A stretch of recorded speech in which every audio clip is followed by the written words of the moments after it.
ลเลยคือคริสสิงห์อยากไปที่ไหนอยากถ่ายยังไงพี่อยากให้คนที่รู้จักเรา2 คนอยู่แล้ว เช่นก็เลยนึกถึง3 คนนี้อยากถ่ายให้ไม่ซ้ำ2 อันนี้มากแต่ยังอยากถ่ายด้วยแสงธรรมชาติอยู่อยากได้ภาพที่มีชีวิตอะโดยส่วนตัวอยากให้มันแบบเน้นแบบเป็นเหมือนออกแนวแฟชั่นไปนิดนึงเลยเพราะถ้าเกิดสมมติว่าพาร์ทมหาลัยแล้วเราเล่นธีมเมมโมรี่อย่างเงี้ยคิดสามารถ back to school กับพี่สิงโตได้แบบอาจจะยังพอเล่าเรื่องเรียนเรื่องที่แบบอยู่ด้วยกันทำอะไรเป็นรูทีนเดย์อีกทีก็ได้ฟังโปรเจกต์นี้แล้วเป็นไงบ้าง เห็นถึงความยากของมันนิดนึงครับเพราะว่ารอบนี้มาจากหัวของพวกเราเองแล้วก็มีสไตลิสต์หนุ่มหล่อทั้ง3 คนมาช่วย ก็ต้องช่วยๆกันเยอะขึ้นครับต้องคุยกันมากขึ้นอะไรอย่างเงี้ยครับแล้วเราเป็นคนที่ไม่ได้มีความครีเอทีฟขนาดนั้นเลย เรียนอะไรมาเศรษฐศาสตร์อะไรมาเศรษฐศาสตร์เหมือนกัน แต่ตอนนี้ก็นิเทศแล้ว ก็อาจจะต้องให้พี่สิงห์ช่วยเยอะนิดนึงครับในเรื่องภาพ ก็ถ้าภาพออกมาไม่ดีนะก็โทษพี่เตได้เลยครับ แล้วเหมือนกับคาแรคเตอร์เรา2 คนจะค่อนข้างจะฉีกออกจากกันแล้วเหมือนกับต้องหาจุดตรงกลางที่สิ่งเสนอจะเป็นค่อนข้างออกแนวเหมือนผ่านนิตยสารแต่เป็นธีมแบบ daily routine ผมอยากให้เกี่ยวกับเมมโมรีนิดนึงอะไรเงี้ยครับมีเมมโมรีอะไรบางอย่างลงไปในเล่มนี้ด้วยอะไรเงี้ยครับเครียดไหมหลังจากที่รับโจทย์มาก็เครียดกันเลยนะ อาจจะง่ายขึ้นก็ได้เพราะว่ารอบนี้ไม่เหมือนรอบที่ผ่านมาไงเรามีสไตลิสต์ที่สนิทมากนะครับเรามีช่างกล้องที่ซีปึกนะเป็นรุ่นพี่ที่โรงเรียนนะใช่10 ปี 10 ปีนะครับทีมงานก็จะกันเองมากเลยเพราะว่าเป็นพี่ออฟกับกันอัตพันธ์แล้วก็พี่เตก็อาจจะสนุกผมเชื่อใจพี่เตมากๆในการถ่ายรูปเพราะว่าพี่เตถ่ายคลิปทุกครั้งเพราะตอนนี้เขาฟังอยู่ด้วยเราก็ต้องพูดดีๆ อย่างเล่มที่มันผ่านมาเราถ่ายอย่างเดียว เราใช้ความคิดนิดเดียวอ่ะเราแบบเราเสนอบ้างอะไรบ้างที่เรายังพอคิดได้แต่คือเล่มเนี้ยเราต้องเปิดหัวกันเอง อยากให้แบบเป็นคอนเซปต์ที่ลงล็อกทั้งคู่อะไรอย่างเงี้ยครับของคิดจะไม่ใช่ฟิลนิตยสารเลยที่แบบเป็นแฟชั่นยืนเก๊กเตะอะไรที่ชอบฟิลแบบธรรมชาติเผลออย่างเงี้ยครับแบบเป็นฟิลแบบเดินทะเลแล้วเราถ่ายแบบเผลอเผลออะไรเงี้ยที่ชอบแบบฟิลโมเมนต์ธรรมชาติที่แบบมีเหมือนมีกล้องแอบถ่ายมากกว่าของผมจะออกแนวพอร์เทรตที่แบบมันจะดูแบบว่าเหมือนเผลอแต่จริงๆแล้วมันก็คือการแบบเผลอแล้วก็ถ่ายยังไงเซตก็สวยกว่าแต่ก็ต้องเผลอด้วยใช่มีความดูดีมันมีความแบบเอาไปทำสตอรี่ง่ายกว่าจะเรียงเรื่องราวตามไทม์ไลน์อะไรอย่างเงี้ยครับถ้าเผลอมันตลอดมันโอกาสยากมากที่แบบเราถ่ายภาพที่เผลอแล้วทุกอย่างมันจะออกมาเพอร์เฟกต์แล้วทำโฟโต้บุ๊กขึ้นมาได้ทั้งเล่มคือเนี้ยอย่างเงี้ยเขาก็จะลึกมากนะครับแบบเรื่องนิเทศเรื่องถ่ายรูปเนี้ยก็เลยแบบว่าคือก็เลยต้องให้อาร์ตเขาเสนอความคิดกันไปข้ารู้สึกว่าอารมณ์ประมาณนี้มันคือเหมือนครับโฟกัสที่คนเน้นที่คนเหมือนว่าต่อให้เผลอยังไงคนก็ต้องดูดีอยู่เมื่อกี้ยังเจ้าอยู่เลยนะเมื่อกี้เข้าห้องมานี่เจ้านะได้คอนเซ็ปต์ปุ๊บโอ้โหกูทำไงดีวะคือเป็นตอนแรกที่เรารู้ครับว่ามาคุยกันเรื่องทำโฟโต้บุ๊กแล้วเราก็นึกว่าอ๋ออะไรประมาณนั้นครับแต่ก็ต้องเต็มที่ต้องแบบทำออกมาให้ดีให้ได้ก่อนอื่นเลยเนี่ยจากการที่ผมได้รับโปรเจกต์นี้มานะครับผมก็มีโอกาสได้ไปดูเป็นอะไรก็เป็นไรสวมอินเนอร์ช่างภาพระดับโลกมีโอกาสได้ไปดูโฟโต้บุ๊กเล่มเก่าๆของคริสสิงห์นะครับดูแล้วเป็นยังไงบ้างเหมือนจิ้นเป็นสาววายเลยพูดเล่นสองอันนี้มีความใสๆครับผมก็อยากให้ออกมาเป็นแบบว่าคอนเซ็ปต์ที่มันโตขึ้นอะไรเงี้ยเพราะนี่เป็นเล่มที่3แล้วก็เลยอยากทำให้ทำยังไงก็ได้ให้คนซื้อไปแล้วเขารู้สึกว่าเห็นคน2 คนนี้ชัดเจนมากที่สุดเรื่องเสื้อผ้าแฟชั่นอะไรเงี้ยคุณการเขาจัดการได้อยู่แล้วเขาจะจับแชร์ช่วยกับป๊าปี้ไงเพราะเราไม่ได้มาคนเดียวเรามากับป๊าปี้เราต้องช่วยกันนะการพอมีภาพในหัวหรือยังที่คุยภาพเหรอขาวๆเลยฟุ้งหมดเลยเนี่ยก็คือเป็นภาพไฮคีใช่เพราะอีกอย่างนึงที่มันยากก็คือพอมี5 คนเนี่ยแต่ละคนตอนแรกมันก็แบบเหมือนนี้วันนี้เหมือนเราอะไรอย่างนี้มันไปคนละคนกัน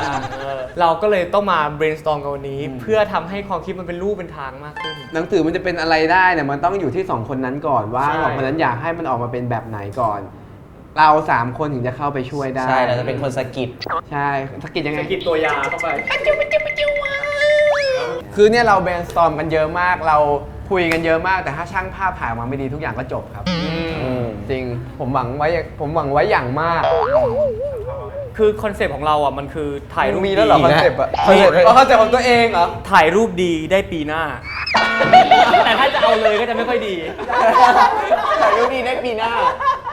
พูดอะไรสร้างความมั่นใจให้คริสสิงโตหน่อย กันว่าเขามั่นใจอยู่แล้วเพราะเราสนิทกันไงไม่งั้นเขาจะ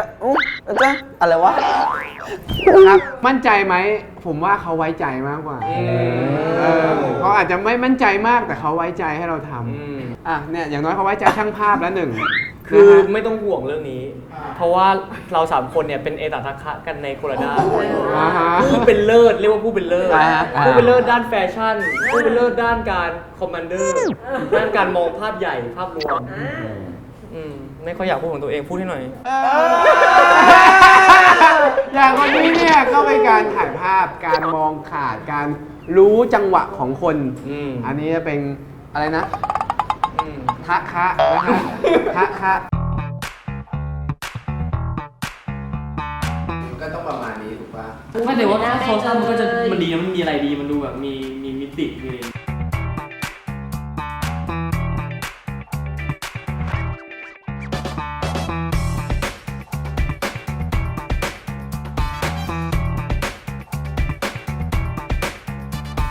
ผมรู้สึกว่าสถานที่ในโฟโต้บุ๊กแต่เล่มอ่ะมันเหมือน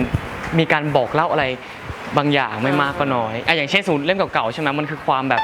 ความเฟรชที่ได้เจอกันความนู่นนั่นมันก็เป็นที่เห็นป่ะแบบไปทะเลไปนู่นไปนี่เป็นวัยรุ่นอะไรเงี้ยแต่เนี้ยมันดำเนินมาถึงแบบจุดนี้แล้วภาค2ภาคนู้นเนี่ยที่เนี่ยมันมีแบบกลิ่นอายของความแบบความยาวนานในการถ่ายรูปใช่ไหมเราก็อาจจะใช้ความใหม่บางอย่างใส่เข้าไปให้สื่อว่ารักเราอะไรไม่เก่าเลย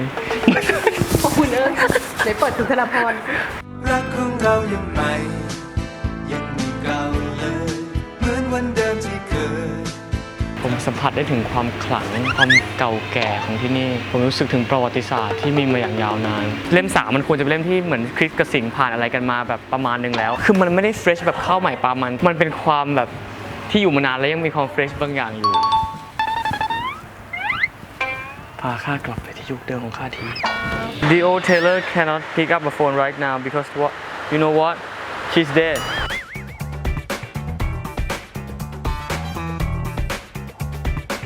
พอเราดูมาดูโลเคชั่นในการถ่ายเป็นไง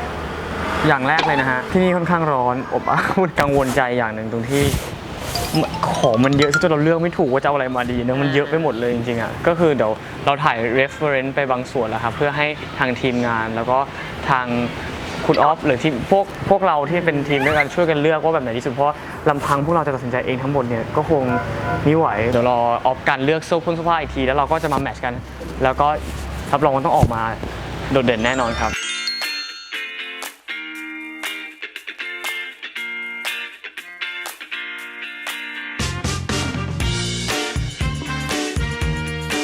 เสื้อผ้าวันนี้มีกี่ชุดครับคุณอ๊อฟ เสื้อผ้าวันนี้มีประมาณ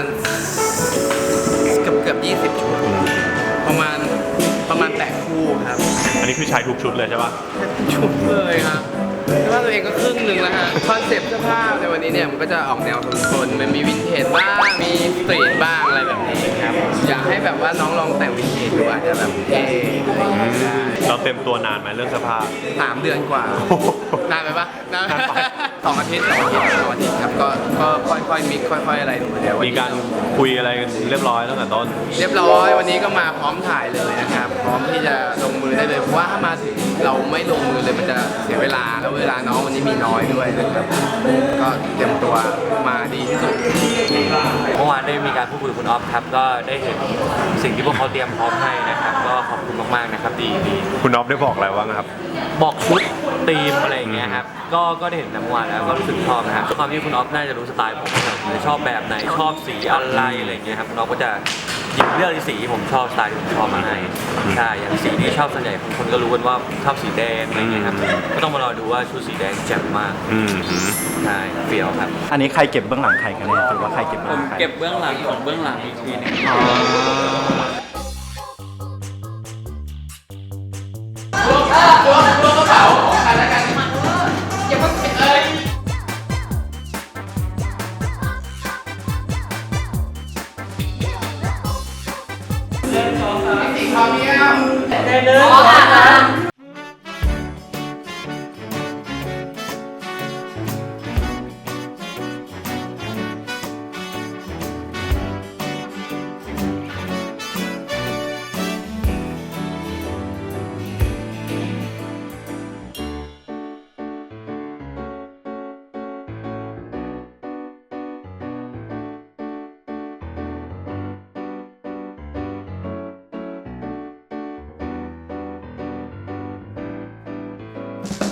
ำไมเราถึงเลือกสีให้คริสเป็นสีแดงสิงโตเป็นสีเหลือง ไอ้คริสชอบสีแดงครับแล้วรู้สึกว่าแดงกับเหลืองมันถ้ามันอยู่ด้วยกันมันจะ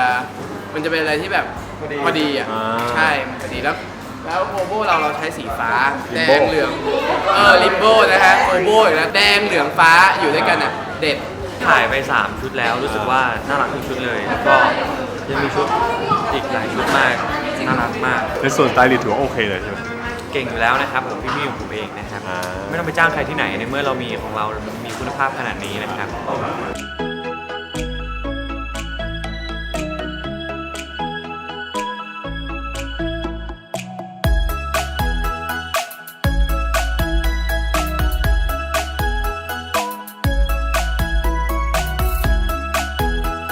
ครับผมวันนี้นะครับก็มีการลองผิดลองถูกอยู่บ้างแรกๆชอบเล่มนี้ตรงที่ว่าสไตล์การแต่งตัวจะมีความแหวกแนวมากขึ้นนะครับแล้วก็ได้เห็นรายละเอียดเล็กๆน้อยๆมากขึ้นด้วย ชอบเล่มนี้ตรงที่ผมได้แอบเก็บวิดีโอเก็บรูปอะไรอย่างนี้ด้วย มันอาจจะไม่ได้ออกมามืออาชีพมาก แต่มันจะออกมาดีตามที่เราชอบที่สุดคิดว่าน่าเป็นสิ่งที่แฟนคลับต้องการจากเรามากที่สุด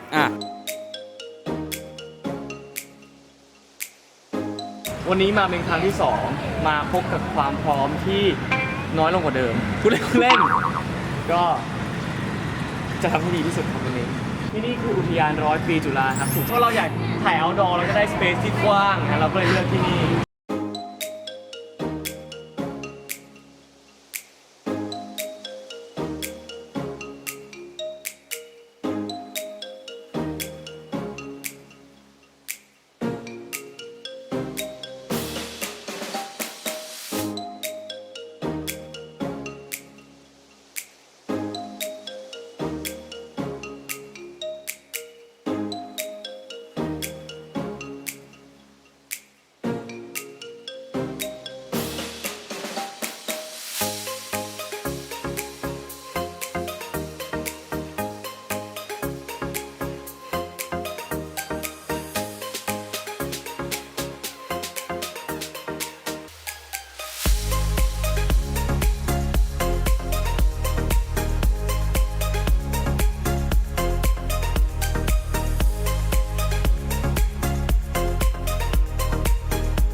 ชอบทุกรูปนะครับ เพราะอะไรเหรอครับ เพราะผมมีผมนี่ครับ